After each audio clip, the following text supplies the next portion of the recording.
Hey, hi. I'm Mona, and this is a video. It's a chit chat, but this is a video about emotional abuse. So, I want to talk about my older brother. He was a really good guy. He really was. Um, but he had a lot of emotional abuse. Now, when we have emotional abuse, that just doesn't come from anywhere. It doesn't come from out in the air. It comes from childhood. And that emotional abuse from childhood can go on throughout your life and into adulthood. Okay, any kind of abuse affects us as a child, and we carry it into adulthood. Okay, now I'm going to talk about my brother, my older brother. He died when he was 49. Okay, it's taken me a while to talk about him because I would break down and cry, or I would be very upset. And I've known about what happened to him for the past couple years now, but I could never talk about it because it was too hurtful. But now I'm able to. I've come to terms with what it is. It's also helped me realize stuff about me and my emotional abuse. And so, I'm ready. I'm ready to talk about it. So, my brother was a troubled child, right? He was doing bad things when he was younger. He was stealing, causing problems, getting in fights, and all these things. And I remember, like, we would barely visit my dad when we were younger. But I also remember that every time we visited my dad, he had a woman there, and she would get all the attention. Like, we really wouldn't. You know what I mean? He would take us to buy us clothes or whatever we needed and then send us home. Basically. So at a certain age, because my brother was starting to get out of hand with, the problem child, he was awarded to my dad for my dad to take care of him. So, that happened. And I mean, it seemed like he did okay. He was still not doing the greatest, but he was staying a little bit more out of trouble. And he's seen, the different ladies that came in and out of the house, how they were treated. My dad would probably treat them all like queens, because my dad was a womanizer. He was a cheater. He was a liar. And he treated everyone else, all these women or whoever they were, like queens, as, and didn't treat his own children very well. And my brother witnessed all this stuff. So, right there, that's emotional abuse. Not caring for your child, putting women first, treating you like you're not good enough, And so, at a certain point in my brother's life, I know that my brother, he ended up going to school to, try to learn something and do something with his life, because it's most likely that my dad was telling him he wasn't going to amount to anything, this, that, and the other, right? So he went to school, he became an electrician, and he got a good job, and he was doing well. But I could also see, like, some sort of weird animosity from my dad to my brother. Like, my dad has a problem saying, I'm proud of you, or you did good, or, you know what I mean? Now, my dad was like that. He's got his own emotional issues, emotional trauma, or whatever traumas. And through his life, he never did anything to heal those. So because he never did anything to heal those, we were still in the line of fire, if you will, of his abuse. My older brother worked really hard to get my dad's, approval, his love, but he never got it. But he would still try, he would still try. And then when I was like 14, my dad met some girl. She was 17. And they ended up getting married when she turned 18 and I was 15. And she ended up being a criminal, you know, but he fell head over heels for her. And,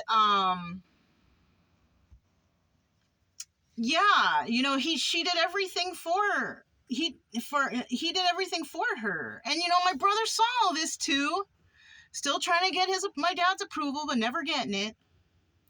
And I remember at one point I moved in with them, my dad and his wife, and he was doing everything for her. I was not being treated well at this time too, but that was a given. I already, you know. And so I could see what was going on there. What was going on with her, she was a criminal. And she had, you know, behind my dad's back, an escort business. And so she was sleeping around with who knows who. And I had found out about this, and I had told my dad. After that, my dad hated me because I revealed the truth.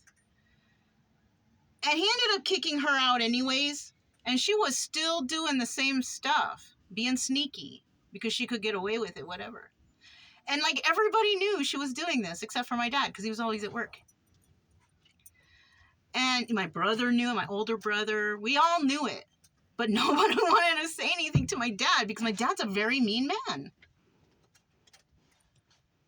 But she still kept doing what she's doing because she was also hooked on drugs. She was doing the heroin, you know, doing things behind his back. And she got pregnant during these times. And he coddled her and took care of her and whatever, right? But you know, she was doing bad things during that time. And I noticed something different. Well, later on I did, but I noticed that there was some about my stepbrother. I'm not sure that he is my stepbrother. I feel like, because look, because of what she was doing back then, who knows who she was laying in bed with, okay? But me, I look like my mom and my dad. My older brother looks like my mom and my dad. I have another sister that my dad had with another woman. She looks like her mom and my dad. My younger brother looks like his mom and who knows who. Not my dad. I mean, I could be wrong about this, but I would love for them to prove me wrong with a DNA test, but they won't do it. So already you can see how toxic my family is already, okay? Anyways, she ended up having to go to prison because she's a criminal. And my dad was forced to have to take care of the child, you know? Now, whether or not the DNA tests are good or bad or whatever, it doesn't matter because my father raised my younger brother. So it's still his dad. It doesn't mean biologically, but still his dad. Because even to this day, my brother just does not look like my dad. My younger brother started losing his hair at a very young age. My dad was starting to lose his hair when he was like in his 30s or 40s. That's another thing. Anyways, plus he doesn't look like my dad. But like I said, I could be wrong, and it would be nice for them to prove me wrong if that's the case, if they, you know, whatever. Anyways, my younger brother was raised like the golden child, right? He got everything he wanted. He got love, he got care, basketball practice, braces, everything. Nothing, never got any of that stuff from my dad. My dad treated us like an obligation. Okay? My mom said we needed something. He went, he got it for us. We spent the night and sent us back. There was never any real love or care. I remember spending the night at my dad's house one time, and he treated the woman like wonderful and like a queen, but he didn't even pay attention to us. So that's kind of how he was. So my brother, and I, okay, we would see this and be like, wow, he treats him like great. He never treats us like. We always called him the golden child because, he's a blonde hair, blue eyed kid. And, me and my brother would say some stuff here and there. But, I also realized that we were both trying to seek my father's attention and love so bad. Nothing my older brother did would make my dad happy. Nothing I did would make my dad happy. And now that I think back about everything that happened, yeah, my brother was really seeking my dad's attention. My dad had sent him to Peru to clean up his act because my brother went into a downhill spiral because, obviously trying to get my dad's approval and never got it. And from that, he ended up going into a downhill spiral, losing his job, being on drugs. And that was when it was like, okay, we're going to send him to Peru. They sent him to Peru to clean up his act. He did. He got someone pregnant, had a child over there, came back. I think he wanted to come back and improve his life so he could bring the mother and child over. But instead of that, he came back to the same treatment, the abuse, the you're nothing, you're nobody, you're dumb, you're an idiot, just not feeling too good about himself. Instead of, my dad saying, I'm proud of you, you came back, you cleaned up, and now you want to get your life together, I'm proud. Never got that. It just went right back to the negative talk. And still watching the golden child get everything he wants. I also remember one time a woman came into my dad's shop and with a stroller and a baby in there, and she's like, this is your son. And my younger brother, the golden child, came out and was like, I don't want anything to do with that kid. He can't come with us. You don't know. We never want to see him again. And my dad did what my younger brother said. That was a terrible thing to say. That's a terrible thing to do. My younger brother is very manipulative also, but he may have learned that from his side of the family, and from my dad. He had my dad wrapped around his little pinky. My dad did everything he wanted, So I have a little, brother or sister out there that I don't know who they are, that my dad abandoned out there because that's what this child said for him to do. Because my dad was already emotionally invested in my younger brother because he loved his mom so much. Like his mom got away with everything. Even though later on it's like, I don't think he likes her anymore at all. Finally, that part. But the process of how he treated me and my older brother as opposed to my younger brother, it was terrible. It was terrible. And and my younger brother knew this. And of course he didn't do anything, which, it's not his responsibility. And he probably doesn't even know he's a very manipulative person. He may or may not, because some people, they don't even know. But my brother spent most of his life trying to please my dad, get his approval, get his love, at least hear those words, I'm proud of you, son, or I love you, or anything like that. But he never got it. My dad was a type of person also that was, if you need help, don't let anybody know. Don't let anybody know you're in trouble. Don't do this, don't do. And so me and my brother grew up trying to make ends meet, even when things were terrible, to try to do it ourselves and not tell anybody, because that's what our father taught us. Listen, if you need help, you go get help. You need help, you need it.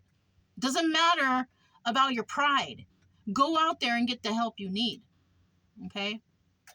All right, so to continue, my brother ended up having some mental health issues, obviously. Not from that, probably from other things, because it's, we all have a whole bunch of things piled up that we got to figure out, right? Some people never figure it out.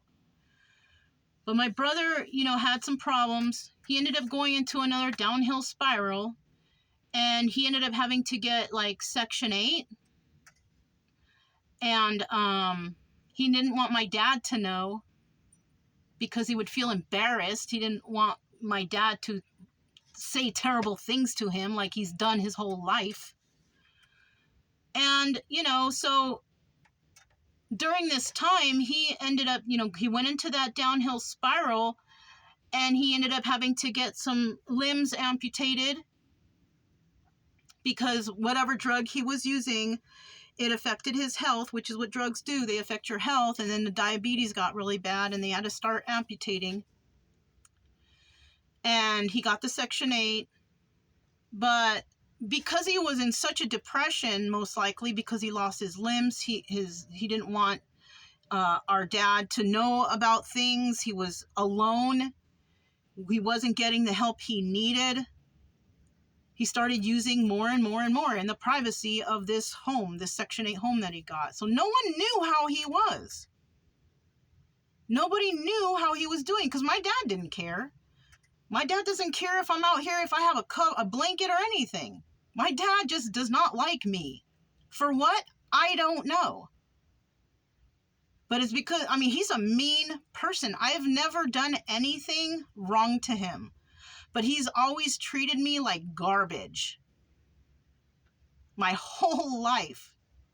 He's never had anything nice to say about me. If I tell him, I remember one time I was like, I love you. And he's all, I'm all, excuse me? Like, because I want to hear it back. It was like pulling teeth for him to tell me he loved me. And it was at that point, because it wasn't that long ago. Well, it was maybe over 5 years ago. It was at that point I realized, you know what? He doesn't even love me. He doesn't even care about me. He doesn't care about my health. He doesn't care about my well-being, my mental health, nothing. But at some times I did need his help. So I tried to hang in there, and I did ask for his help here and there. But even though I did, it was like pulling teeth. I had to beg him.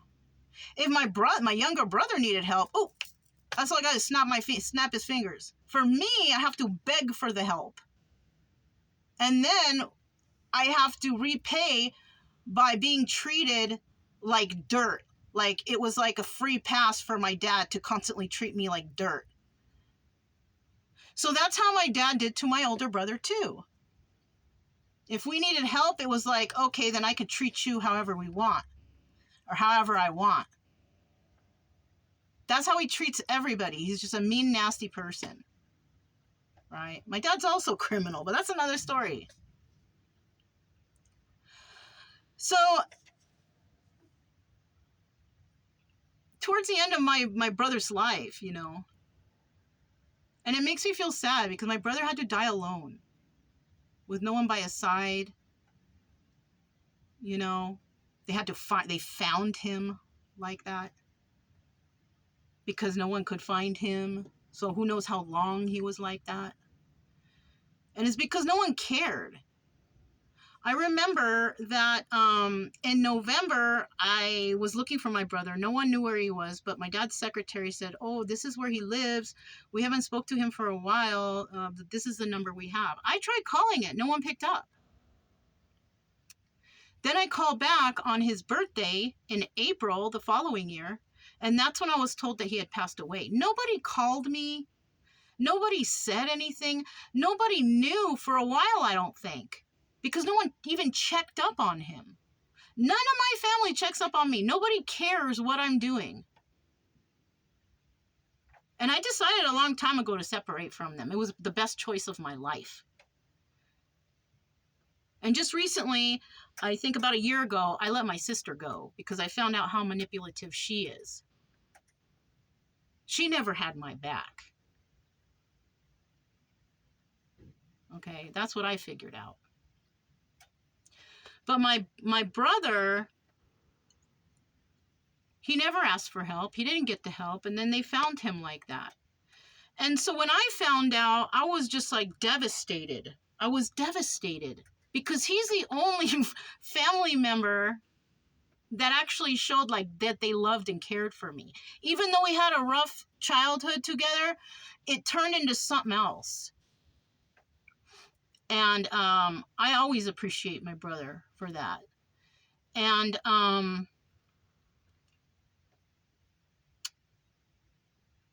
when I found out, I lost it. I lost it. And I was already myself in kind of a spiral myself because I was dealing with other traumas. And but I still always remembered my brother and tried to get a hold or find out, where is he? What is he doing? And even to this day, I feel like, dang, I could have saved him if I would have tried to contact or look for him earlier. But I can't, you know, I don't blame myself anymore. I used to blame myself, like I could have saved him. But if somebody is trying to seek approval from the parent and they go into a downhill spiral and they don't seek the help they need, it just can get really bad. And I was already in a bad place myself, so I can't really blame myself. I do blame it on his traumas, and those traumas didn't come from nowhere. So I cried it out, and I decided to go to my dad's to find out what the hell happened. What happened? And all my dad could say was like, oh, he was a bum, he was a druggie, he was nothing, he was a just everything bad. How do you talk about your firstborn like that? Your first child, your son. How do you talk about them like that? Because you know what? That kid, my brother, my older brother, didn't get that way from nowhere. My dad was emotionally abusive to him. He taught us the wrong things. He treated us like dirt. And my brother didn't know how to cope with it. He didn't want to go get the help because we were taught not to do that, not to expose, don't cry, don't, you know what I mean? And so when my brother's life started to go downhill, he didn't seek the help because he was taught not to do that. And he was embarrassed to tell my dad anything because he didn't want to get talked down on. Because that's what my dad would do. So it just got worse and worse until he actually lost his life. And my dad speaks about him like he's a bum, like he's a nothing. Which is probably most likely how he talks about me right now, too. I can guarantee it. And so I ended up going to his house later that evening and trying to talk to him. And that guy had the nerve to shed a tear for my older brother. After all that shit he spoke about him. Like, I was thinking, like, how freaking dare you? I didn't say it, but I was thinking that, like, how dare you? It was what you taught us and all the mental abuse you put us through that led my brother into that downhill spiral, the trauma. And how dare you say those terrible things and then turn around and shed a tear like you care, because you never did. You know what I'm saying? It was really disappointing to me. I think that was the last time I ever, like, physically saw my dad, I think. But yeah, you know? So if you're somebody, and this is kind of like resonating with you, you know, like, if you have an abusive parent like that, the best thing for you to do is to get away from them. You don't need to know why they treated you like that. They got issues of their own. And most likely, if you're an adult and you're still trying to seek their love and approval, they're probably at the age where they're not going to change anymore. They don't want to heal their traumas. They're already stuck in those traumas and they're going to stay that way. And they're going to probably treat you like dirt, like always. But it's not too late for you, you know? And it's not 100% the parent's fault or whoever was there to raise you or whatever. It's the fault of whatever happened before them, because that person is traumatized and they're passing their trauma to their own children. You know what I'm saying? It's like generational trauma. And you can heal yourself from it so you don't pass it to your own kids, right? But whatever happened, you don't need to know why they treat you like that, because they're going to keep doing it. They're not going to change. And we need you in this world. We need you in this world. You need to start, focusing on yourself, getting your body straight, your mind straight, and sharing your story with other people. Because how are we going to help this world if we got a bunch of broken people out here who don't understand, and everybody's being picked off from alcohol and drugs, and then they don't get to tell their story? Because, the mental health issue in the world today is it's terrible. They just want to throw pills at you.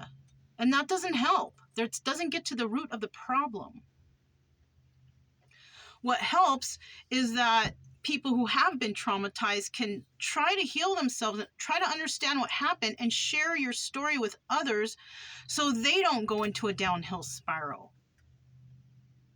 Because we need people to explain their stories and what happened to help others. We need people like that in the world. And if it's resonating with you, we need you. We need you to tell your story so you can help others. No one needs to die out here. No one. We need to help each other. We need to figure this out without drugs. Because that is like the favorite thing of the mental health nowadays, is they love to prescribe the pills. They love to keep you high on something. That doesn't help. That does not help at all.